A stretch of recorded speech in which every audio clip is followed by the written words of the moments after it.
"Mr. President, the banks are failing. We need to act now, or by Monday morning, there won't be an American economy left to save."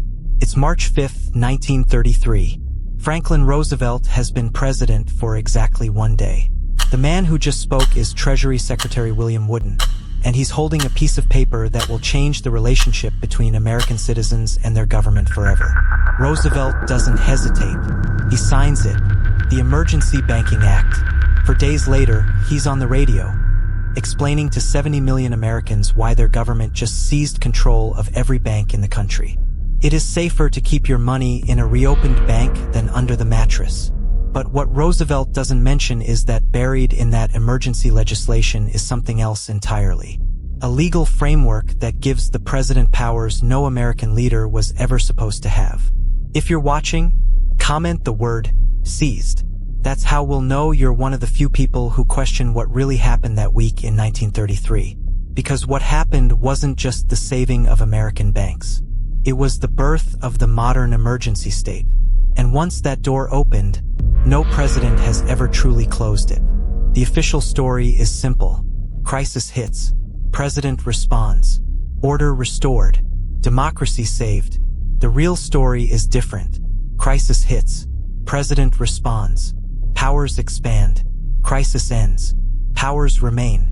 And 90 years later, we're still living inside that emergency. Roosevelt's banking emergency lasted 4 days.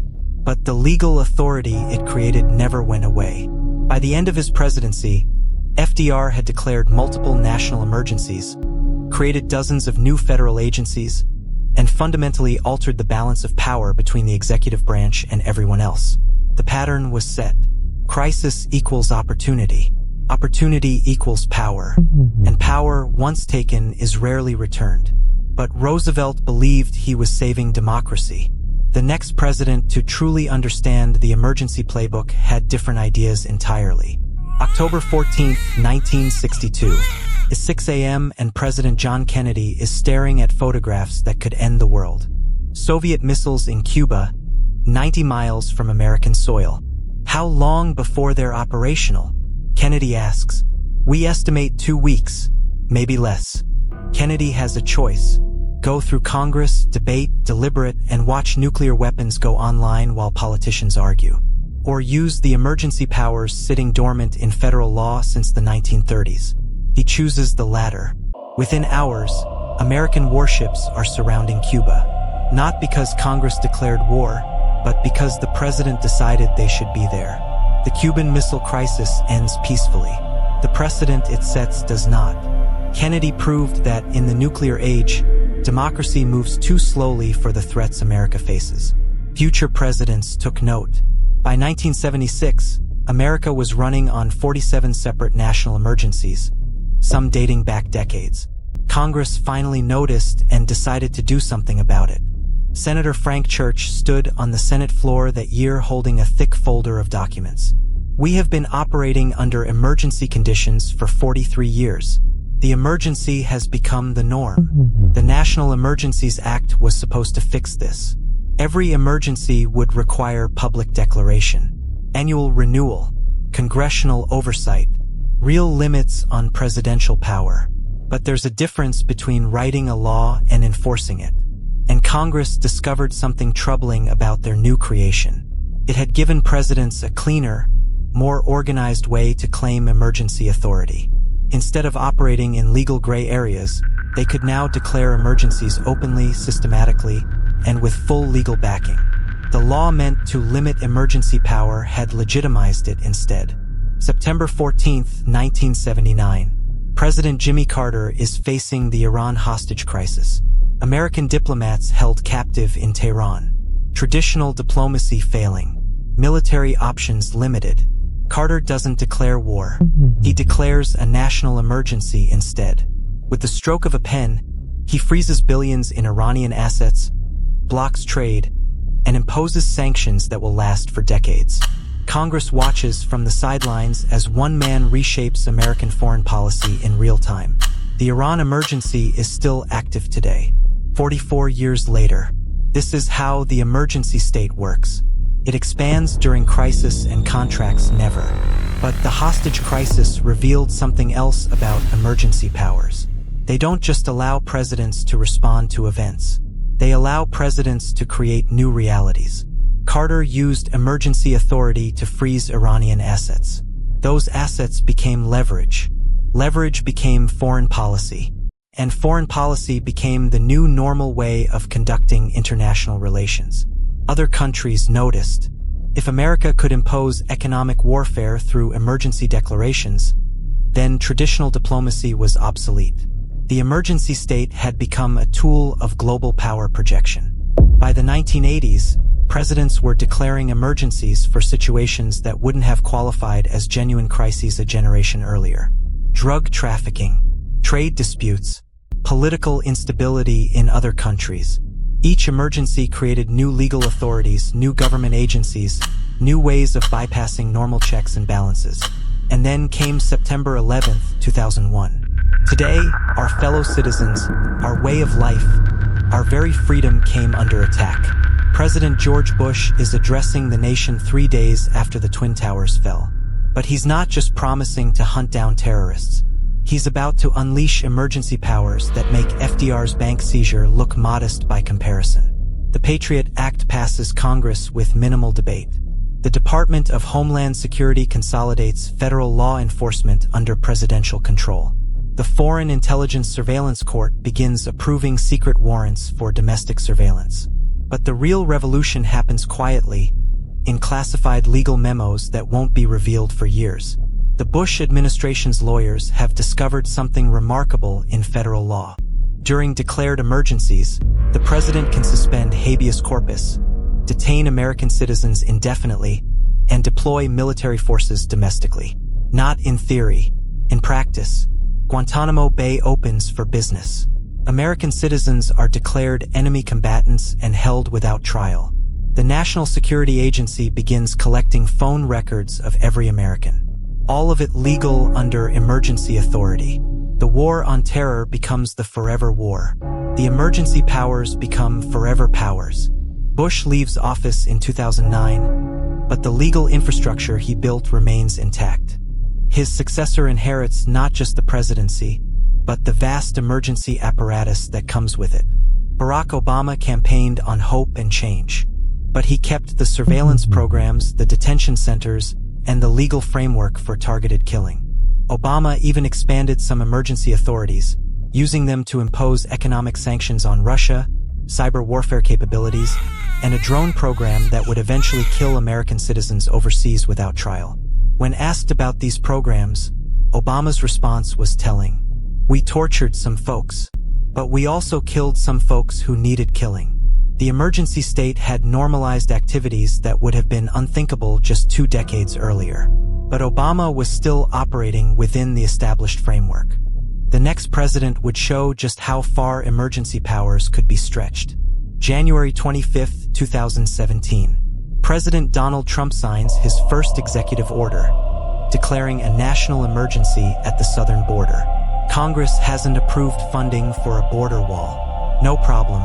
Emergency powers include the ability to redirect military construction funds. Within months, Trump has used emergency authority to impose tariffs on China, ban travelers from multiple countries, and deploy federal officers to American cities experiencing civil unrest. But Trump's real innovation wasn't using emergency powers. It was using them openly, proudly, and with explicit acknowledgement that he was bypassing Congress. I didn't need to do this, but I'd rather do it much faster. This was Trump explaining his border wall emergency. He was admitting that the emergency wasn't real, just convenient. The emergency state had become so normalized that presidents no longer felt obligated to pretend the emergencies were genuine. Trump's presidency revealed something disturbing about American democracy. Emergency powers had grown so extensive that a single person could reshape government policy, redirect billions in federal spending, and deploy military resources without any meaningful oversight. And when Trump left office, he left behind an even more powerful emergency apparatus for his successor. The pattern holds. Every president inherits the emergency powers of his predecessors and adds to them. The system only grows. It never shrinks. Today, there are 42 active national emergencies. Some relate to ongoing conflicts, others to natural disasters from years ago, many to situations that most Americans have forgotten entirely. But each one represents legal authorities that didn't exist before, powers that can be activated instantly, without warning, without debate. The emergency state has created a shadow constitution, a set of laws and authorities that exist parallel to the regular legal system, but with different rules, different oversight, and different limits. When presidents want to act quickly, they don't need to convince Congress or the courts. They just need to declare an emergency. The most chilling part isn't what presidents have done with these powers. It's what they could do. During declared emergencies, federal law allows the president to seize private property, control all transportation networks, ration food and fuel, suspend civil liberties, deploy military forces domestically, and shut down communications infrastructure. These aren't theoretical authorities. They're sitting in federal law right now, waiting to be activated. All it takes is a presidential signature on an emergency declaration. Most Americans don't know these powers exist. The ones who do assume they would never be used. But the history of the emergency state suggests otherwise.